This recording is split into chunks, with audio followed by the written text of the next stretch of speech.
приятели, сега да видим храната. Здравейте, Яне. Здравей, Подина! Радвам се, че си тук при нас на кукерския празник.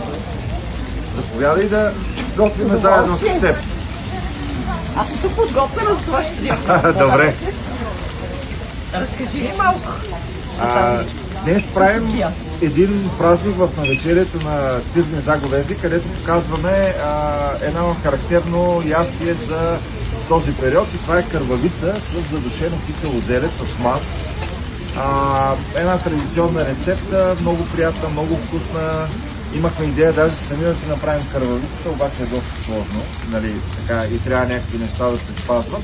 Затова я взехме готова. Много ароматна. Задушихме си с малко маси, пръшки, зеленцето и става една страхотна комбинация. Имахме и много готини малки кукерчета, с които гонихме злите сили, но пък смятам, че гозбата и тя може да изгони много лоши болести и Бих я опитала, изглежда много апетитно. ето ти един подарък първо, да гониш вкъщи злите. Ето я ще си гоня злите сили. Тук имаме и едни книжки, които искам да ти дам. Това са от наши кулинарни празнични фестивали, деликатесите на свинската глава, малинови вълшебства, нещо, което много се харесва на хората.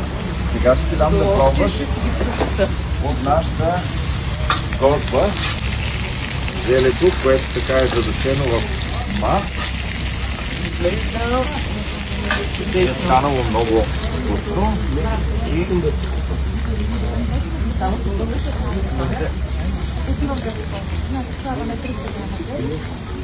заповядай, може да го пробваш.